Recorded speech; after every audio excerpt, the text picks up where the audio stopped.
फरवरी के दिन इंतखाबात है और आपको अपने महबूब कायद जनाब अमानतुल्लाह खान को तीसरी मरतबा ऐवान असम्बली में भेजना है। इंतखाबात के आते ही मुखालिफिन में एक भगदड़ मच गई और जो पिछले 10 साल से साजिश की जा रही है कि किसी भी तरीके से बीजेपी को ओखला की सीट जिताने की कोशिश की गई। पहली मर्तबा ऐसा हुआ कि बीजेपी डायरेक्ट फाइट की, नाकामयाब हुई। दूसरी मर्तबा डायरेक्ट फाइट हुई, बीजेपी नाकामयाब हुई। पहली मर्तबा फाइट में अल्लाह ने अमानतुल्लाह साहब को तकरीबन 70,000 वोटों से जिताया, 64,000 वोटों से जिताया, 64,000 वोट से जिताया। दूसरी मर्तबा जब इंतखाबात हुआ, यही बीजेपी को दोबारा जलील होना पड़ा और 71,000 वोट से जिताया। तो पिछले 1 साल से मुसलसल ये साजिश की जा रही है कि ओखला को कैसा बीजेपी हासिल की जाए। आप देखिए, साबिक़ में जो पार्लियामेंट इलेक्शन हुए और उत्तर प्रदेश, बिहार, जिन मुकामात पर इलेक्शन हुए, बीजेपी ने कुछ ऐसा काम किया कि 80% मुस्लिम कॉन्स्टिट्यूंसी है, 70% मुस्लिम कॉन्स्टिट्यूंसी है। हाल ही में जो उत्तर प्रदेश में बाई इलेक्शन हुआ और साबिक़ा में पार्लियामेंट इलेक्शन हुआ, वहाँ पर बीजेपी अपने नुमाइंदे को कामयाब करने में कामयाब हो गई। ये क्या वजह है कि 2 मरतबा ओखला में नाकामयाब हुए और ये लोग उत्तर प्रदेश में कामयाब हो गए, महाराष्ट्र में कामयाब हो गए, बिहार में लास्ट पार्लियामेंट इलेक्शन में कामयाब हुए। मैं बहुत कम गुफ्तगू करूंगा और काम की गुफ्तगू कर रहा हूँ, और गौर से सुनिए। ख़ास तौर पर जो नौजवान यहाँ पर बैठे हैं कि असेंबली का इलेक्शन जिताने की जिम्मेदारी नौजवानों पर रहती है और बुजुर्ग उसकी सरपरस्ती करते हैं। जब ये नौजवान और बुजुर्ग मिलकर तय करते हैं तो अमानतुल्लाह जीतता है। तो हाल ही में उत्तर प्रदेश के एक पार्लियामेंट इलेक्शन हुआ, बाई इलेक्शन, उसमें जो है कि 80% मुस्लिम कॉन्स्टिट्यूंसी है। वो 80% मुस्लिम कॉन्स्टिट्यूंसी रहने के बावजूद बीजेपी का उम्मीदवार वहां से जीता। तो कोई इलेक्शन होने के बाद में उसकी हार जीत का हम तबसरा करते हैं, क्योंकि मैं एक स्टूडेंट ऑफ पॉलिटिक्स हूँ और सियासत में हूँ कई साल से। मेरे वालिद तकरीबन 30 साल एमएलए थे।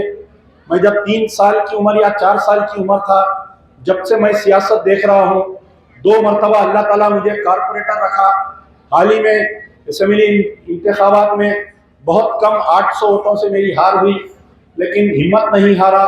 और मेरे और अमानतुल्लाह के बहुत तकरीबन 20 साल से हमारे ताल्लुकात हैं। मैं इस बात की गवाही दे सकता हूँ, आपके नुमाइंदे होंगे, लेकिन मेरे जो तजुर्बात है अमानतुल्लाह से, कि अल्लाह ताला ने एक फ़कीर जैसे इंसान को, एक वली सिफत इंसान को आपके दरमियान में भेजा। पूरे दिल्ली के असेंबलियों में अगर ढूंढ के निकालेंगे तो मैं शायद समझता हूँ कि ऐसा नरम मिजाज और ऐसा सख्त काम करने वाला कोई विधायक आपको नहीं मिलेगा जो अमानतुल्लाह मिला है। अक्सर ऐसा होता है कि हमारे आदमी की हम कदर नहीं करते, लेकिन उसकी बाहर बहुत कदर होती है।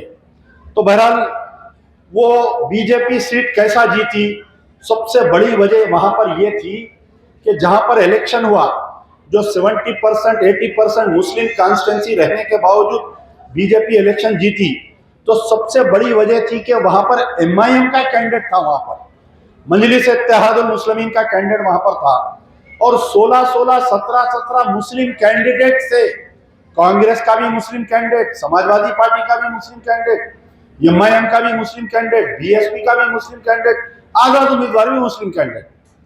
तो जब मुस्लिम वोट मुंतशिर हो गए, बीजेपी क्या कर रही, हर गली के एक मुस्लिम लीडर को पकड़ ली, 20 लाख 25 लाख दे रही, उसको सिर्फ इतना बोल रही कि तू पूरी कॉन्स्टिट्यूंसी मत फिर, तू तेरे खानदान के वोट, तू तेरे गली के वोट ले ले, ये 20 लाख 25 लाख ले लो। महाराष्ट्र में सेम हुआ ऐसी। महाराष्ट्र में जो बीजेपी कामयाब हुई, मजलिस इत्तेहादुल मुस्लिमीन वहां पर भले 16 सीट लड़ाई। अक्सर असदुद्दीन ओवैसी से जब कोई प्रेस वाले इंटरव्यू लेते तो उन्होंने बोलते क्या मैं आसाम गया क्या, क्या मैं दिल्ली में पार्लियामेंट इलेक्शन में आया क्या मैं फलानी जगह गया क्या मैं फलानी जगह इलेक्शन लड़ा क्या। आजकल का दौर देखिए, बिल्ली जब दूध पीती आंख बंद करके तो ये सोचती कि दुनिया मुझे नहीं देख रही है, लेकिन दुनिया सारी देख रही है कि बिल्ली कैसा दूध पी रही है। तो यहां पर यह हुआ कि महाराष्ट्र में ये दिल्ली जो साबिका पार्लियामेंट इलेक्शन आया, मैं आज आपको एक बात गौर से सुनिए मेरी बात, कि 2014 से पहले, गौर करिए मेरी बात को, मैं बहुत गौर से बोल रहा हूं कि 2014 से पहले क्या कभी आपके हमारे नबी करीम सल्लल्लाहु अलैहि वसल्लम की शान में कोई गुस्ताखी करते हुए आप लोग सुने? कोई बीजेपी का लीडर, कोई आरएसएस का लीडर, कोई विश्व हिंदू परिषद का लीडर, कोई बजरंग दल का लीडर, क्या कोई 2014 से पहले गुस्ताखी करते हुए देखे? एक या दो, वो भी कुछ ऐसे परवीन तोगाड़िया वगैरह स्टेटमेंट देते थे। लेकिन 2013 में जो अकबरुद्दीन ओवैसी की जो हेट स्पीच हुई थी, जो निजामाबाद, निर्मल और अनंतपुर में जो स्पीच हुई थी ना, वो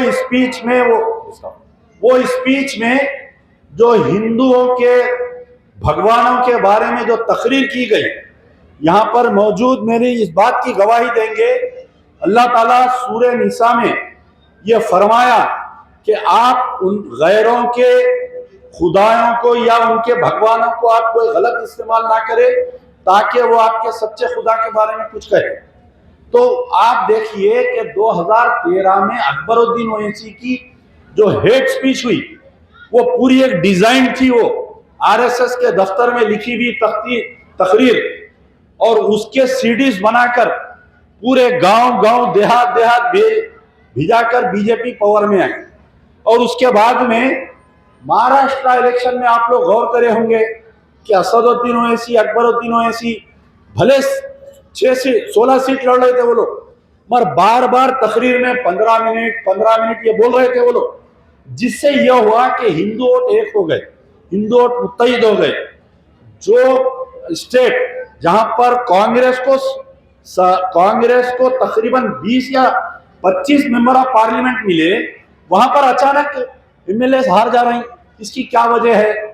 तो अक्सर असदुद्दीन ओवैसी ये बोलते हैं कि क्या मैं फलानी जगह गया था। आजकल इंटरनेट का दौर है, मैं आज आपके दरमियान हूं, अगर मैं नहीं भी आता, हैदराबाद में बैठ के एक वीडियो बनाकर अगर भेज सकता था कि उकला के अवाम से मेरी अपील है कि, तो उकला के घर घर मेरा वीडियो जा सकता। आजकल क्या है, व्हाट्सएप ग्रुप से कनेक्टिंग है।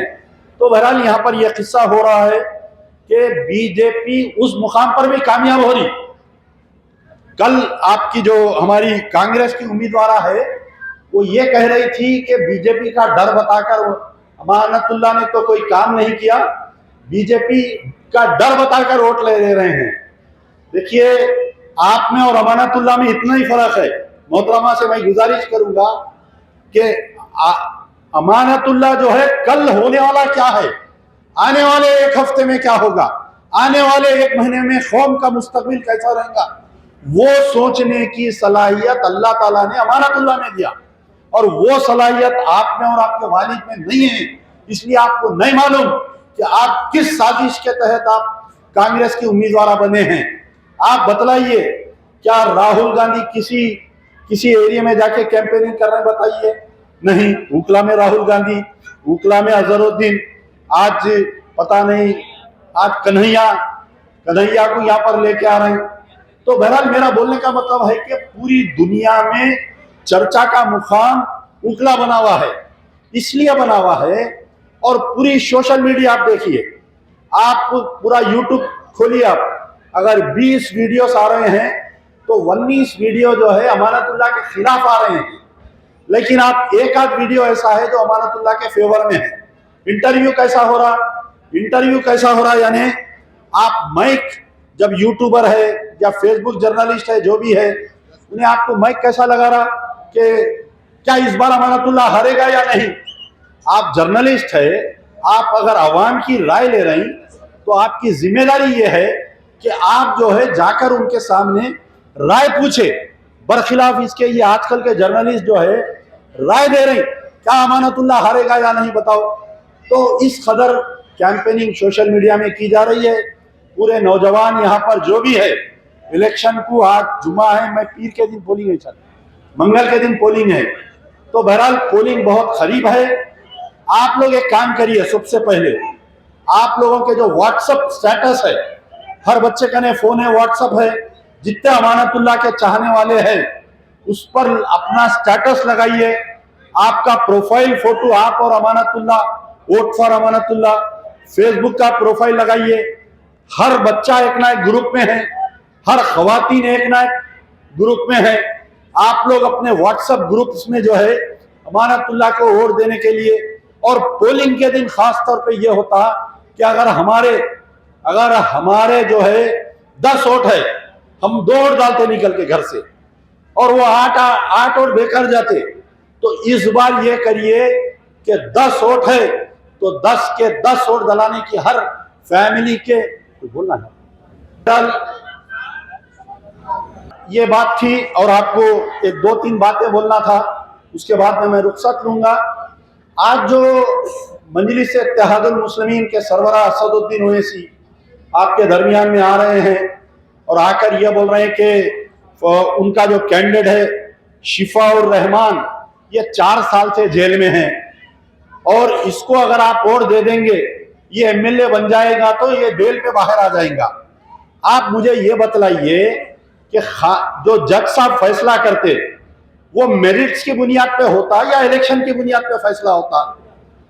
एक हमारे कोई इंजीनियर है जो उत्तर प्रदेश, राशिद इंजीनियर, कश्मीर में, उन्होंने 10 साल से जेल में है और उन्होंने लोकसभा के मेंबर बने, उन्होंने आज की तारीख तक उनकी बेल नहीं हुई। 1 साल हो रहा इलेक्शनों के। पंजाब में एक अकाली दल का एक मेंबर ऑफ पार्लियामेंट इलेक्ट हुआ, उन्हें तकरीबन 5-6 साल से जेल में है, उसको तो बीजेपी वाले हलफ लेने नहीं दिए। एमपी इलेक्ट होने के बाद में उन्हें सुप्रीम कोर्ट जाके आया। तो जो पहली बहस है कि अगर शिफाउर रहमान को वोट देंगे तो बाहर आ जाएंगे, अब दूसरी बात क्या हो रही, उनके शिफाउर रहमान के घर वालों को, खवातीन को, उनकी बहन बेटियों को बाहर लाके लोगों में रुला रही ताकि ये वोट जो है इनको मिल सके। तो ये जो हमदर्दी है ना असदुद्दीन ओवैसी की, ये हमदर्दी सिर्फ 5 तारीख के दिन 5 बजे तक है। 6 तारीख के दिन असदुद्दीन ओवैसी नंबर ब्लैक में डाल देते, 6 के बाद में पछाड़ने वाले नहीं है उन्होंने। आपको मैं एक छोटी मिसाल देते चलूं कि उत्तर प्रदेश में 2 भाइयों का एनकाउंटर हुआ था, लाइव एनकाउंटर, अतीक अहमद और अशरफ अहमद।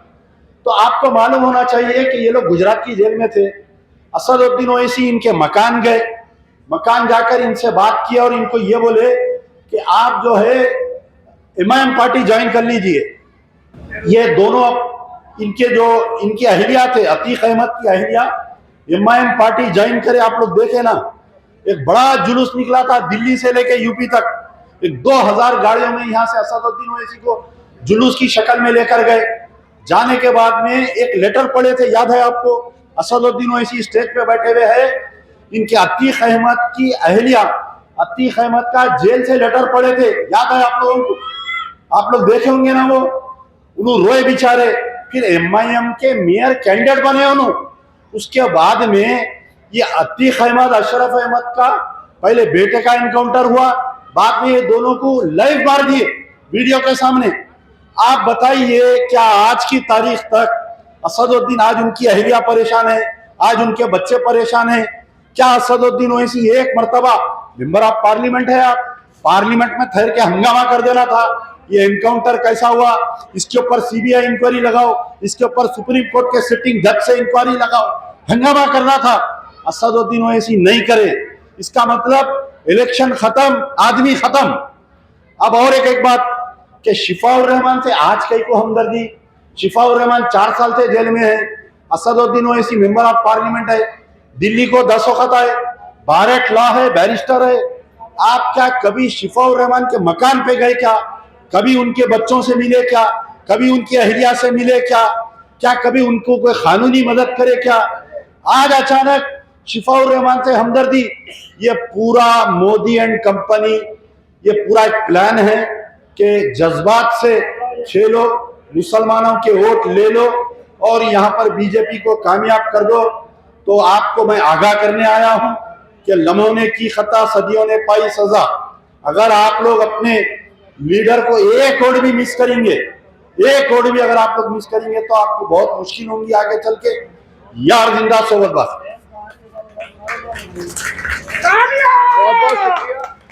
बहुत बहुत शुक्रिया। ये बात रखी आपने, देखिए हैदराबाद से चल के आए हैं। आप आओ, आधा बैठिए। अब मैं दरख्वास्त करता हूँ हाजी